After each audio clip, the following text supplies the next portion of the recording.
Hola, hoy es 11 de enero 2024. Feliz año, feliz año. Cumpliendo el 6 de febrero exactamente de este año que inicié en YouTube este canal que le he denominado Derecho Penal para Todos, con un tema del hacinamiento carcelario acá en la cárcel de Villahermosa, antigua Villanueva, que de hermosa ni siquiera la fachada. Bueno, muy bien. El tema de hoy es porque ayer se realizó la audiencia ante un juez de control de garantías por petitum del doctor Daniel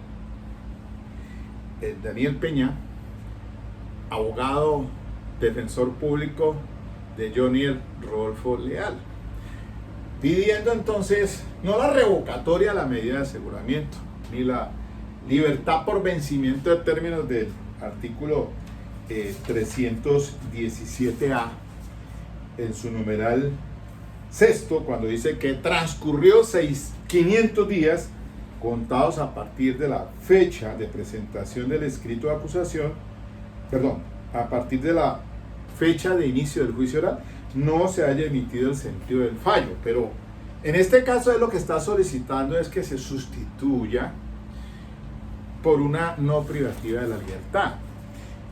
Ni siquiera está solicitando la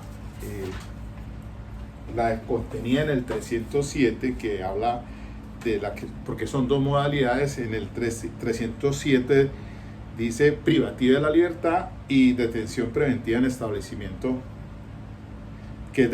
privativas de la libertad son detención preventiva en establecimiento de reclusión, detención preventiva en la residencia señalada por el imputado, siempre que que esa ubicación no obstaculice el juzgamiento, y B, literal B, no privativas de la libertad. Entonces, en este caso, pues está solicitando según lo que yo pude escuchar ayer, aquí les digo, y honestamente yo tengo contacto con Daniel a raíz de este caso. Tenemos conversaciones. Él es defensor público. Yo fui defensor público acá en Cali casi 5 años, en infancia y adolescencia, pero antes estuve en 906. Yo inicié en el sistema. De manera pues que tengo una especial deferencia con el gremio de defensores públicos. Yo fui uno de ellos. Con mucho honor, allí pues aprendí mucho. De hecho, creo que los defensores públicos, a pesar de su carga de trabajo y de sus condiciones económicas meridianamente, porque no están ni siquiera ajustadas al nivel de los cargos que se desempeñan ante los juzgados del circuito, lo que gana un juez del circuito y los delegados ante el tribunal.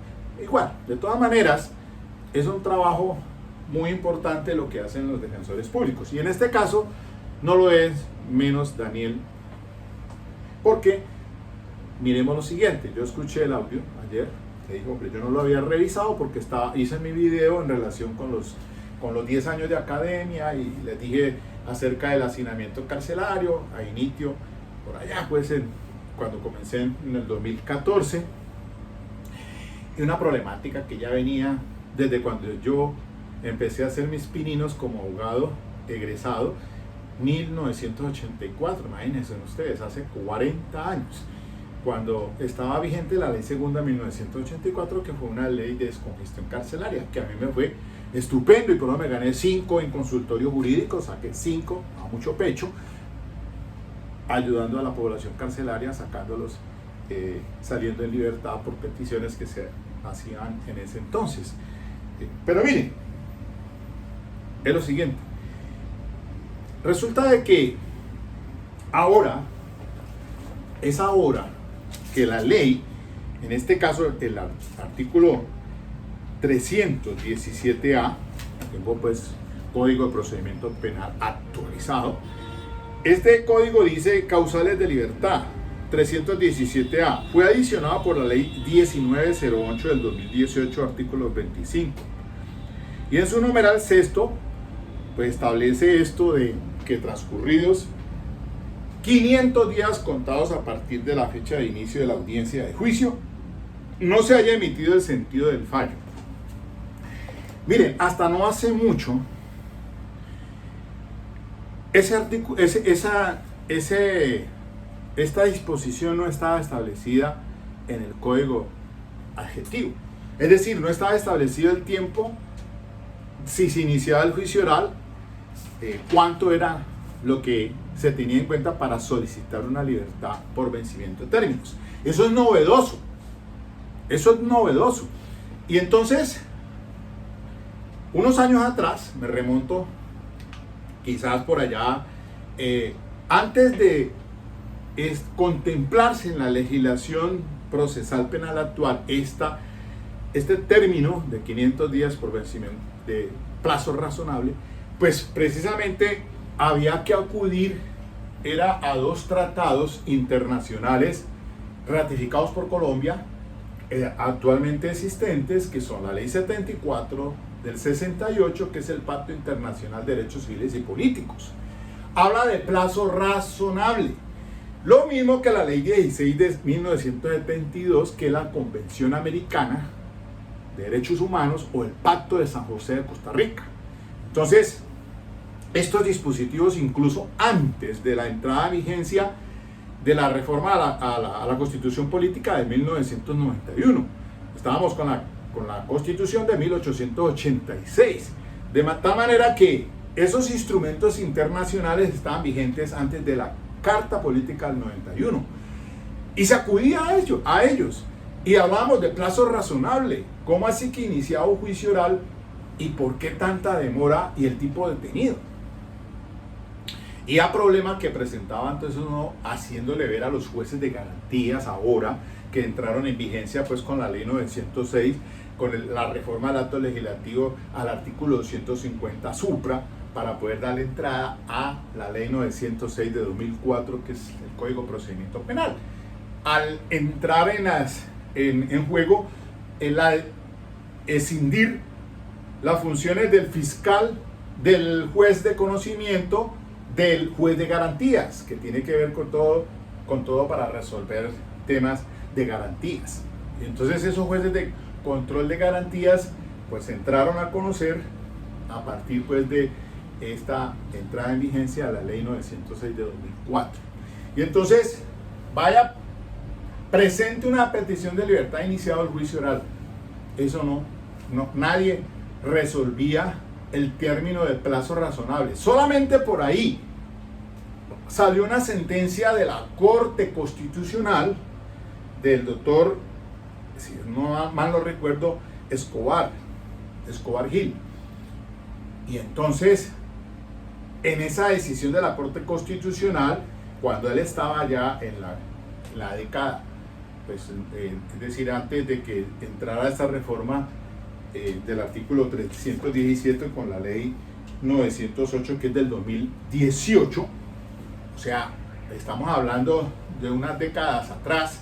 Entonces ahí el magistrado decía, mire, es que eso del término de plazo razonable hay que calcularlo en relación con varios aspectos.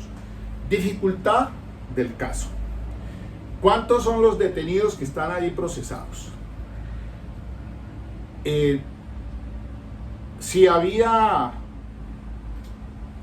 dilaciones por parte de la defensa, etcétera, etcétera. Y entonces él hizo allí un parámetro en ese fallo de la Corte Constitucional para establecer entonces cómo se resolvía el tema del plazo razonable.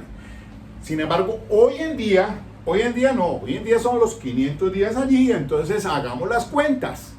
Que eso seguramente fue lo que pasó ayer, porque yo no miré el registro, sino lo de la partecita que me interesa aquí, que el petitum de Daniel Peña, no lo del doctor Mario Burgos, ni siquiera de Elmer Montaña, que ya ingresó allí, lo vi, porque él estaba, creo que, aislado de este caso por un tema de sanción. Y la disertación que hace el doctor Daniel, defensor público para este caso, me parece muy acertada. Entonces, hemos escuchado diferentes opiniones, incluso en Foco Noticias, ustedes vieron interviniendo el doctor Marlon, me parece, si mal no estoy.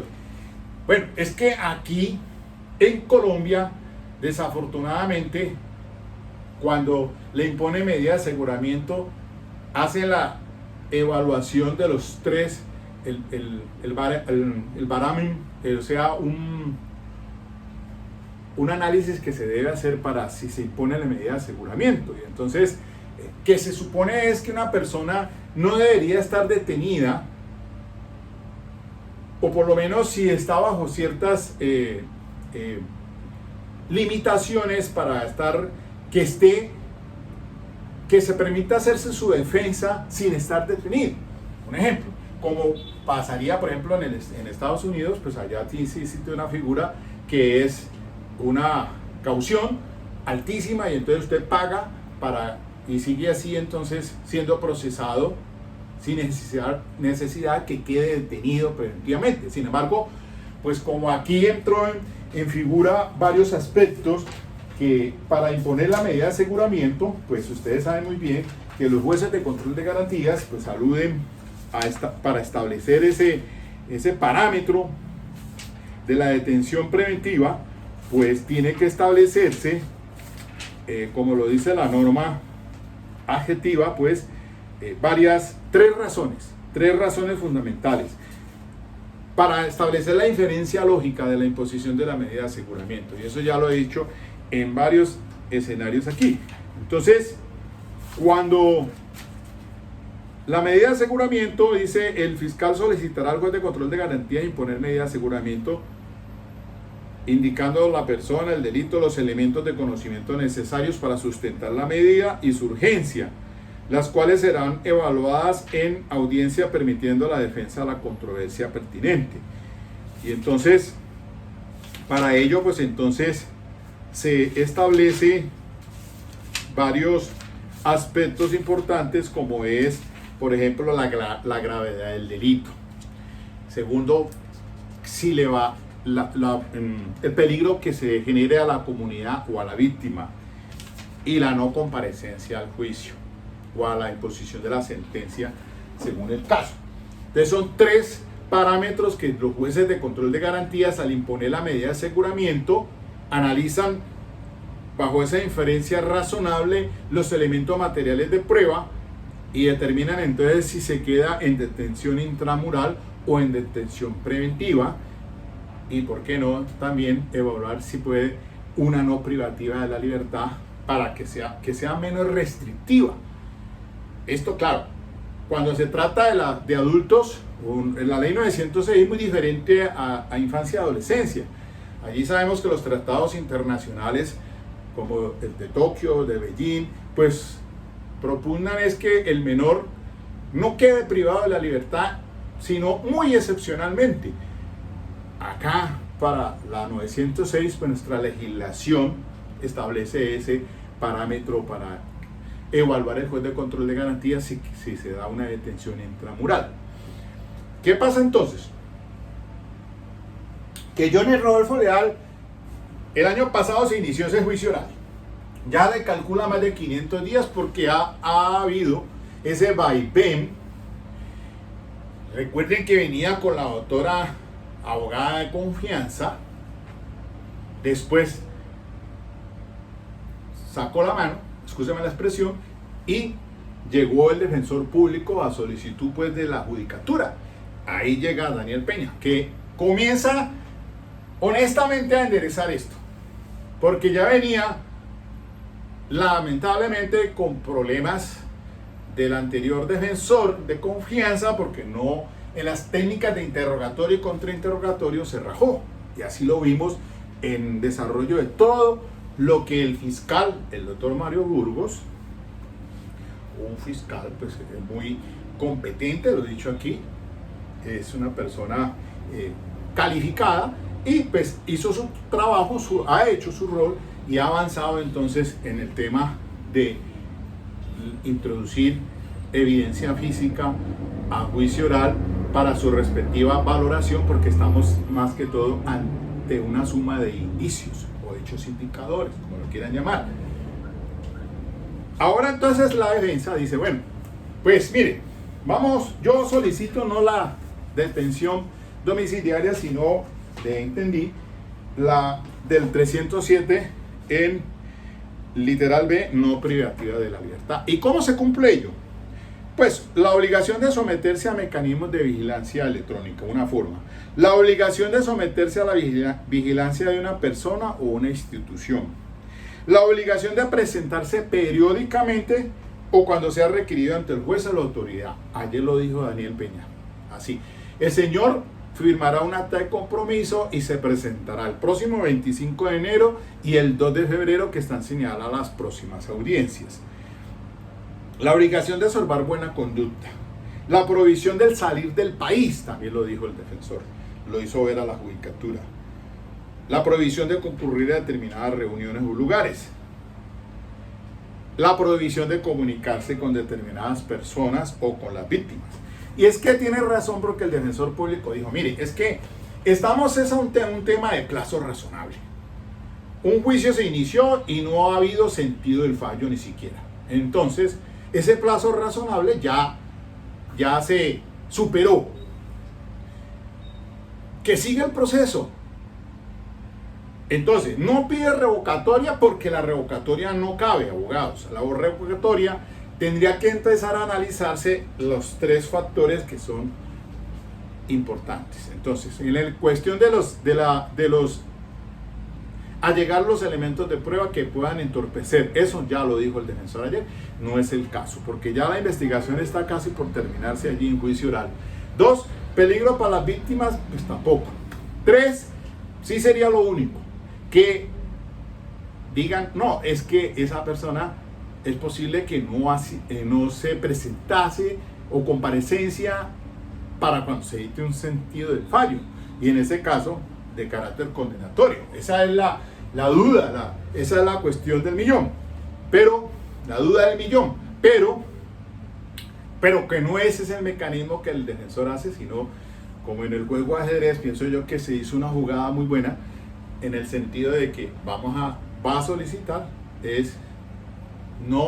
ni siquiera la domiciliaria, no la revocatoria, porque no son los argumentos que se exponen. La inferencia está allí, lo dijo, sí, es verdad, hay una inferencia razonable. Ahora estamos transitando más de la probabilidad que ya pasó después de la acusación, y ahora se encamina a determinar el último estándar, que es el de evaluar si hay convencimiento más allá de toda duda de que es responsable o no.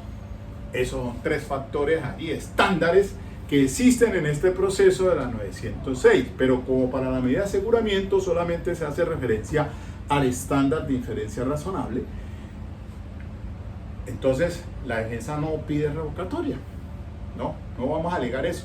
Va a alegar es que una no privativa de la libertad, o sea, que pueda seguirse el proceso en su contra presentándose a las audiencias con ese compromiso, y obviamente con las prevenciones a que ya he hecho referencia. Eso es grosso modo más o menos lo que el defensor pide. Claro, mañana se va a resolver esto por el juez 18 penal municipal con funciones de control de garantías, 2:30 de la tarde, creo que está allí. Yo pensaría que la judicatura, la juez, haciendo abstracción, no solamente tomando de decisiones de la Corte Constitucional, sino de la Corte Suprema de Justicia, los instrumentos internacionales que acabo de mencionar, pues aceptar la petición de la defensa en el sentido de que continúe haciendo sus presentaciones, porque como establece el principio rector de la 906, artículo 7º, toda persona se presume inocente hasta que no sea declarado responsable penalmente. Supóngase usted que entonces se acabe este juicio, por decir el 2 de febrero, que es la última fecha que se tiene. Entonces allí pues se le da el traslado de la palabra a la fiscalía para alegatos de conclusión y a la defensa. Después de que se dé esa situación, entonces lo que viene es el sentido del fallo. La juez del caso 55 penal de circuito va a decir cuál es el sentido del fallo y hace una argumentación allí grosso modo. Después entonces fijará una fecha para ya hacer pública también la decisión fundamentada que es objeto de los recursos. Ahí la defensa, el fiscal, según el fallo, si es absolutorio, si es condenatorio, entonces cada rol de cada parte, el fiscal o la defensa, pues, y las víctimas en este caso, pues entonces interpondrán los recursos del caso. Y allí vuelve y juega, va al Tribunal Superior, Sala de Decisión Penal de Bogotá, para que resuelva ese tema. O sea que esto no está a la vista, todavía se demora, y por esa razón entonces lo más conveniente dentro de esas garantías procesales, recordando a César Beccaria, recordando a los grandes ilustres pensadores de la Revolución Francesa, todo eso que ya está depositado en nuestra legislación, pues esas garantías que tienen que darse, que hasta que no sea vencido en juicio con una sentencia condenatoria en firme, no iría entonces a una intramural. Si de pronto la juez dice, bueno, sentido del fallo condenatorio, pues ordena la captura.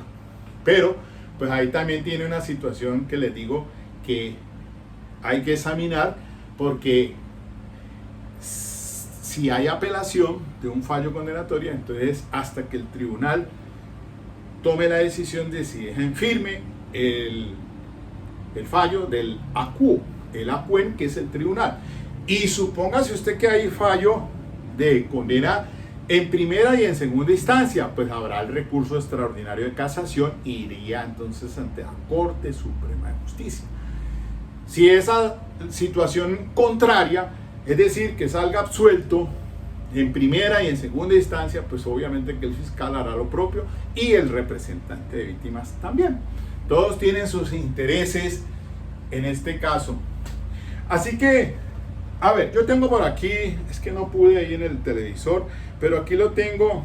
Miremos una cosita aquí rápidamente, la petición de Daniel Peña.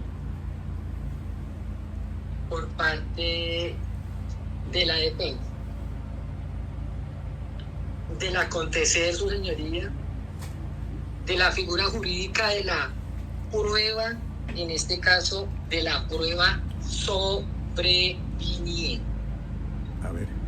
Aquí, su señoría, provino el acontecer de una evidencia no conocida, su señoría, en la preparatoria, que se conoció después, porque se conoció el día 1 de noviembre del año 2023. Ya ubico, su señoría, regáleme un segundo, su señor. Esa fue la decisión que le negó la judicatura al defensor. Una petición que hiciera pues para que entrara al juicio oral, y en ese caso un perito de medicina legal de la Defensoría Pública, en reemplazo con lealtad a su señoría total sobre esta evidencia sobreviniente, el perito, en este caso de la Defensoría del Pueblo, con conocimiento total por parte hacia el delegado de la Fiscalía en estas pericias, no sorprendiendo jamás a su adversario, sino que al contrario, para que él tuviese conocimiento precisamente de esa situación. Nada se puede decir que es que aquí fue una sorpresa procesal o de que aquí no. Bueno, esperemos a ver, adelantémoslo un poquito sobre los sino, su señoría, agradecerle a usted y a todas las personas la atención prestada. A ver, escuchémoslo. A ver, quiero escuchar los argumentos de Daniel Peña. A ver. Días, en este caso, por estricta legalidad, me refiero entonces, su señoría, a la el día 1 de septiembre atribuye a su adversario, sino que al contrario, para que él tuviese conocimiento precisamente de esa situación, sino la garantía también emerge en que usted, honorable juez, lo puede encaminar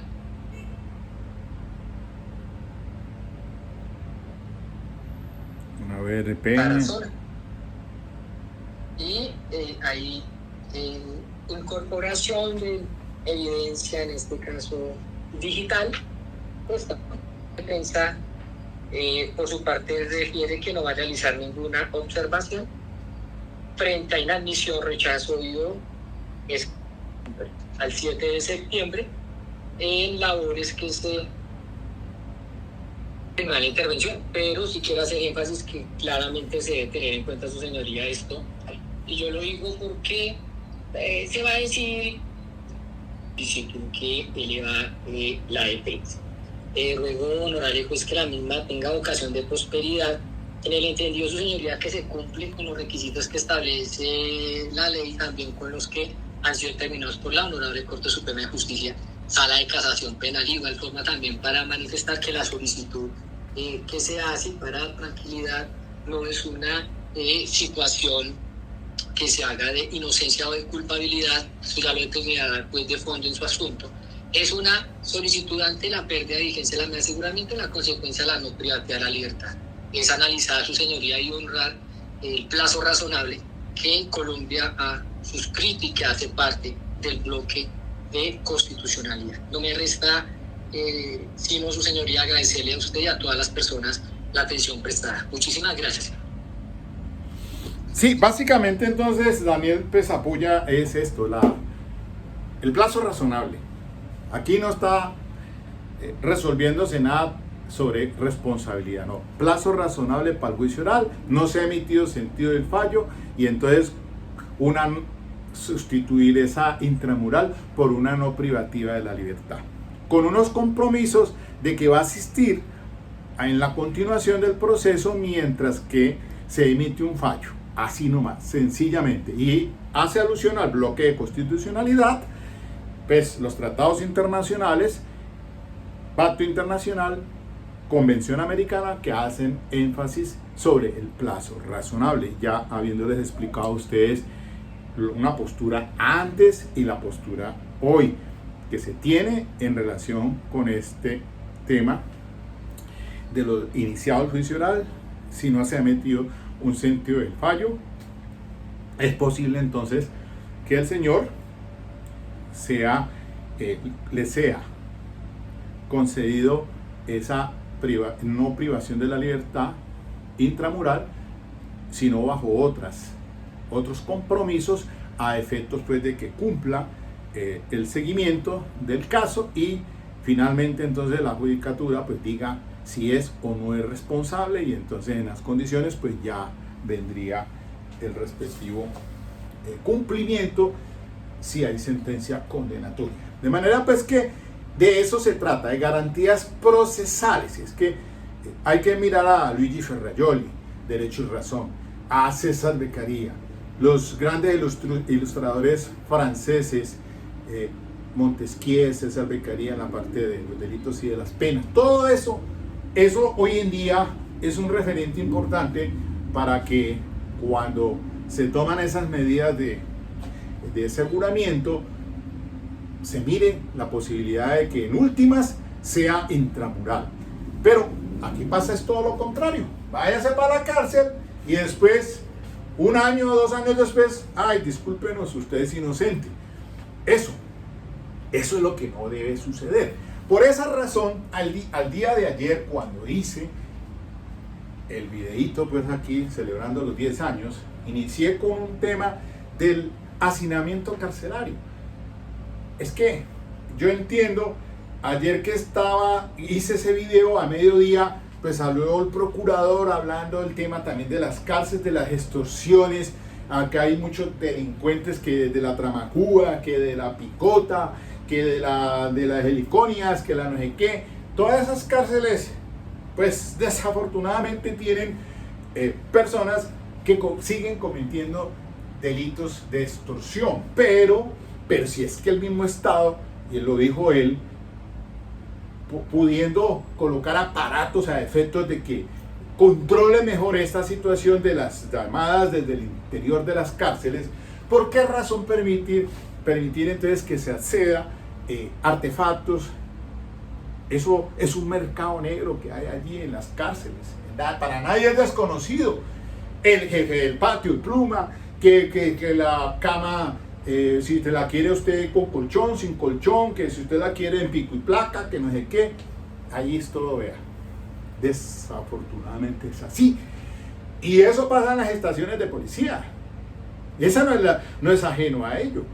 Lamentablemente, bajo esas circunstancias que una persona está detenida, es donde la familia se ve potencialmente afectada en cuestión de los recursos.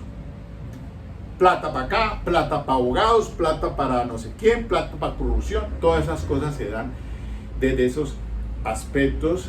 Y por eso, ahora se le suma el problema, y esta mañana estaba escuchando, que ya no son 2.500 presos que vienen de Ecuador, sino que el presidente Daniel Noboa dice, no, va a poner en la puerta de Colombia 1.500, casi más o menos, condenados de 5 años para arriba, colombianos. Entonces sale el ministro Osuna, pues obviamente a decir que eso es prácticamente imposible. ¿Por qué razón? Porque es que primero que todo tiene que tener un proceso penal acá. Tiene que tener a la persona una solicitud de que sea trasladada de para acá.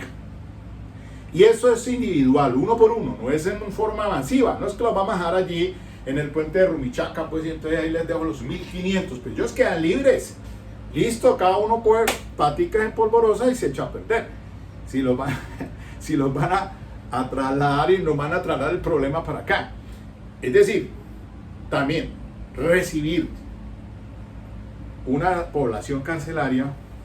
En Colombia en estos momentos, miren ustedes, como les expliqué ayer, el tema del hacinamiento carcelario. Entonces eso sería obviamente que un problema más del que ya tenemos aquí, declarado como un estado inconstitucional de las cárceles por parte de la Corte Constitucional y los llamados que están haciendo a toda costa de efectos de que la cuestión, pues por lo menos se mejora. No sé en estos momentos en qué va el ministro de Justicia, el doctor Osuna, del gobierno Petro, respecto a esa problemática del hacinamiento. No sé ahora, pues esto ya el balón se lo tiran a las alcaldías y a las gobernaciones, ahorita que están ya entrando, pues ellos tienen una dinámica allí porque el Estado central le dice, ustedes alcaldes resuelvan el problema.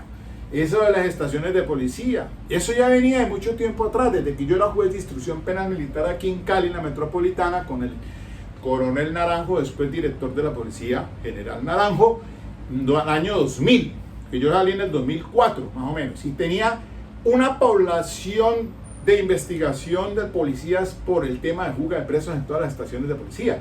Las bodegas del ferrocarril aquí, el alcalde de ese entonces las acondicionó.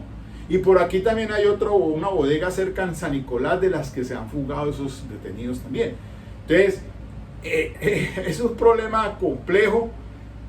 Y miren, si se abre una cárcel más esa se llena al otro día. Entonces, ¿cuál es la solución? ¿Cuáles son las alternativas de política criminal para enfrentar esa problemática? Y son 40 años, desde 1984 que salí de la Universidad Santiago de Cali y que me tocó la ley de descongestión carcelaria en Villanueva, en ese entonces soy Villahermosa. 40 años. 40 años. Y ahí está. Todavía persiste, sigue. ¿Qué sucede? Ojalá grupos interdisciplinarios, universidades, académicos, todo el mundo le metiera muela a este tema, porque, pues, ¿qué está pasando? ¿Qué sucede?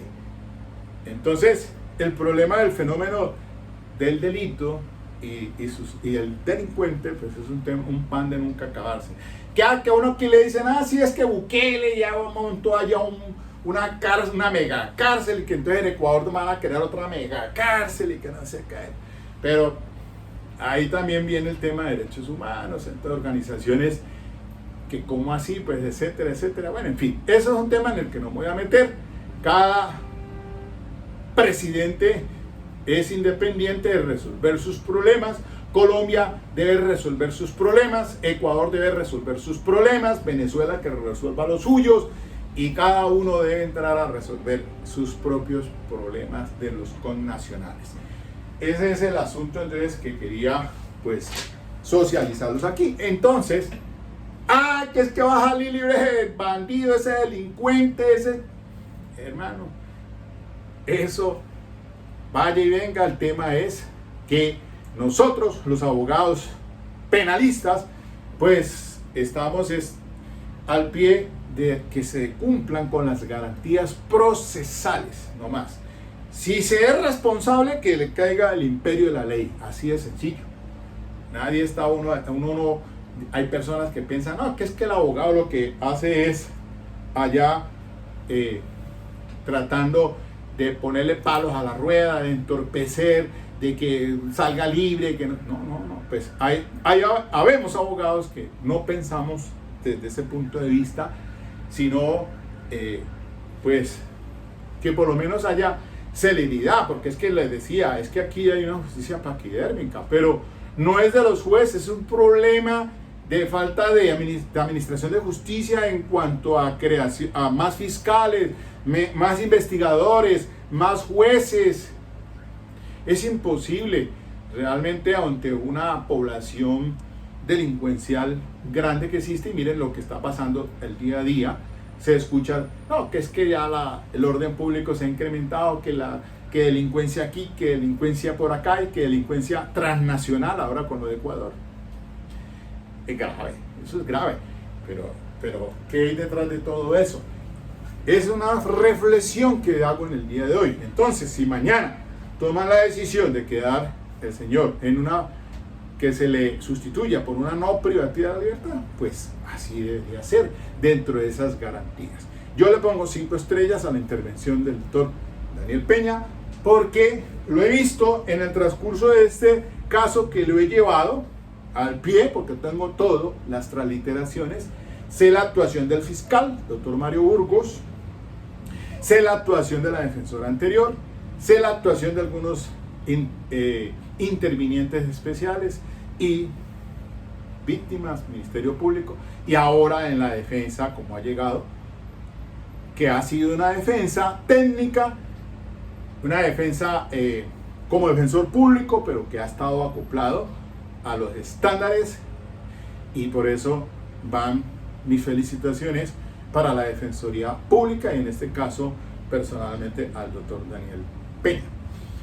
Por último, miren ustedes que es que yo les cito estos 3 libros, porque es que la recomendación es que hay que leer esta clase de literatura universal, en este caso Los crímenes de la calle Morgue de Edgar Allan Poe, les decía, El sabueso o el perro de los Baskerville de Arthur Conan Doyle, británico, y el de Agatha Christie, que es El asesinato de Roger Ackroyd.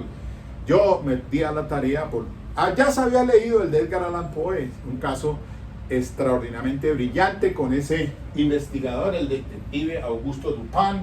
Acá en el caso de Arthur Conan Doyle, pues el detective Sherlock Holmes con el doctor Watson, y acá con Agatha Christie el detective Hércules Poirot, un belga extraordinariamente brillante, ficción creada por estos dos grandes británicos, Arthur Conan Doyle y la dama del misterio Agatha Christie, que es una introducción a evaluar aspectos importantes en la investigación, porque yo les había hecho referencia pues a Los crímenes de la calle Morgue. Resultó ser pues un orangután, un animal que se le había escapado a su cuidador, y ese fue el que resultó cometiendo ese asesinato de la mamá y la hija en un sitio cerrado, porque todo confluye allí.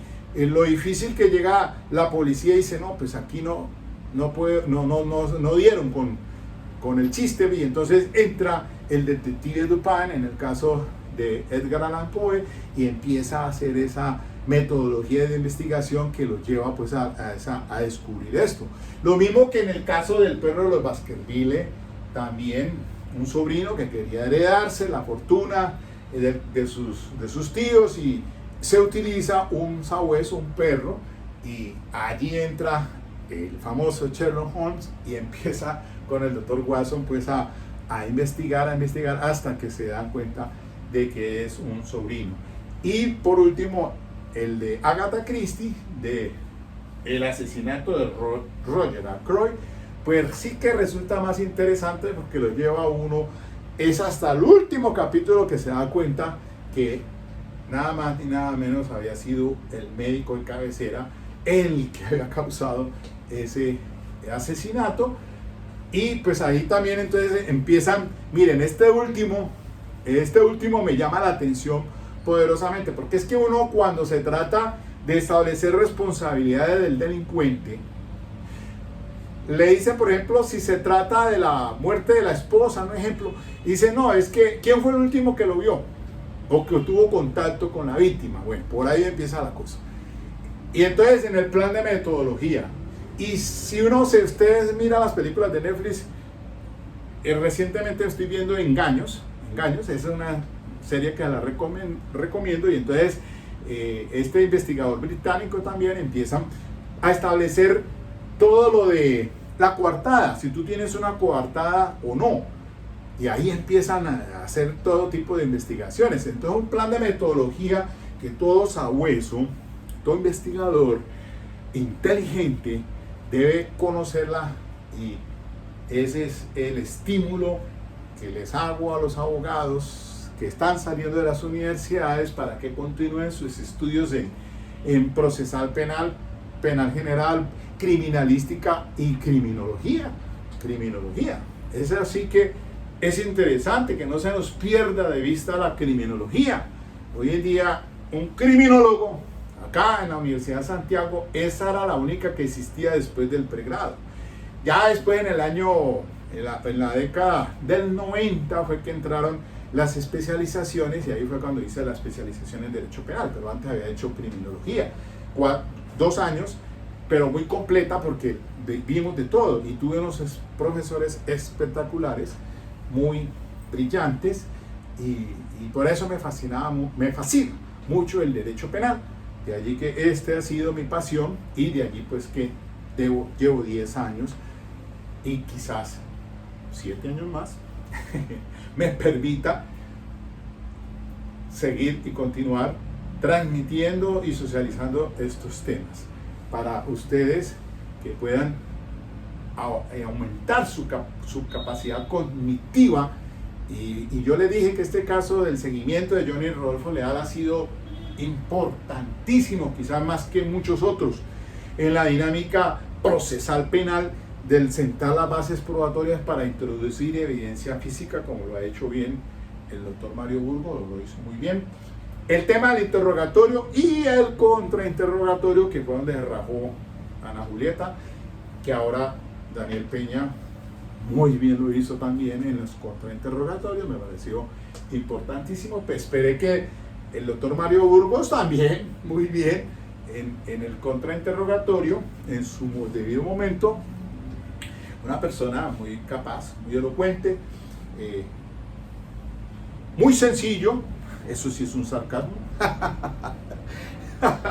porque este hombre sí es el rey del sarcasmo. Eso me ha hecho dar risa a mí cuando por ahí han escrito acusación, le decía a la juez, y es que cómo es posible que Mauricio Leal pueda venir del más allá y se venga a grabar unos mensajes en el teléfono de su hermano. Bueno, esa, para ponerle un poquito del picantico chévere a esta vaina, porque pues usted oyéndome aquí, yo dando lora, y usted dirá, no, Miguel, no, es que eso fue cierto. Pero bueno, por fuera de todo, hombre, han sido unos profesionales, todos, en términos generales, la judicatura también, pese a ciertas circunstancias por allí, que son las que ahora Daniel Peña, como me dice en conversación, es que por ahí le tengo un tirito a la judicatura. Yo digo, pero es que usted tiene son balas dum, o sea, balas explosivas. Bueno, que se sabe en criminalística que las balas dum son prohibidas, entonces que les abren o les ponen cruces los los bandidos que al disparar y al hacer contacto con el cuerpo se abren, se expanden y esas son muy dañinas y eso es prohibido en el estudio de oplología, el estudio de las armas, de las municiones y todas estas cosas. Pero entonces le digo yo al Daniel, no, es que por ahí tienes un tirito, pero debe ser de una bala Dundum, pues como estas que están pasando ahora, porque ahí presentó el recurso de queja, no lo han resuelto. Ahora la cuestión de la sustitución de la medida. Ha sido una persona como debe ser un abogado defensor. Muchachos, ustedes profesionales, ¿verdad?, que tienen oportunidad de verlo, cojan este caso que lo tengo allí para el público, para los abogados penalistas que puedan nutrirse y mucha gente también que no lo son. Por eso este canal yo le puse derecho penal para todos, porque es que esto no es para abogados solamente, ni para penalistas solamente, no. Esto le llega a mucha gente. Mire, yo me encuentro en la calle personas que me dicen, de Miguel, ¿usted es el del canal? Y digo, sí, ¿cómo te parece? Y entonces, no, pues es que me ha servido tremendamente porque tengo un caso de un familiar preso, etcétera, etcétera. Y los mismos detenidos, los detenidos se han nutrido. Como he tenido unas experiencias allí en dos casos que es el del prestamista y el de Isidoro. Desafortunadamente el de Isidoro sí no fue bien. Ese es un tema en delitos sexuales que eso sí es complejo para defender, pero son casos que a veces pueden presentar ciertas aristas y para defensa, ¿no? Entonces lo que pasa es que en este sistema ahora hay que acompañarse desde los investigadores. Por eso les decía por ahí, le hacía una entrevista a Miguel Caipe, investigador de acá de Cali, que es policía y tiene un grupito de trabajo muy bueno. Hay que contratar los servicios porque se va a un juicio oral y debe irse uno con algo. No hay con brazos cruzados esperando que el fiscal pues la embarre y usted pues salga bien en un caso de esos. Pues mejor entonces que le diga a la persona, ya sabe que vamos a negociar pena mejor y entonces le tengo unos beneficios a usted, pero ¿para qué me va a ir a un juicio a darme una pela y a gastar pues en investigadores? Que ahora las cosas están costosas. Una defensa penal es una defensa costosa, así de sencillo, lo digo yo. Por todo esto que les comento, entonces hay que presentar una defensa bien sólida, consistente, y si no se tiene con qué los recursos, pues para eso entonces ahí está la Defensoría Pública con unos abogados muy bien capacitados, unas personas que están recibiendo cursos, bueno, en fin, no sobra decirlo, pero sí hay muchos abogados allí, personas que son de admirar, haciendo un trabajo muy difícil, claro que sí, y con los recursos que apenas se tiene con el contrato de la Defensoría Pública. ¿Qué tal la pinta, pues? Pues estoy de cumpleaños, hermano, 10 años haciendo academia. Cosa tan berraca, ¿no? Genial. Bueno, Dios nos la preste para seguir aquí socializándoles temas a ustedes. Espero que les guste el tema de hoy y mañana estaremos pendientes a ver cuál va a ser la decisión de la juez de control de garantías. Todo el mundo está a la espera de eso, pero no hay de qué asustarse, hermano. El caso sigue el 25 de enero, en las horas de la tarde, el juicio oral, y el 2 de febrero todo el día. Muy bien. Chao pues. Chao. A ver.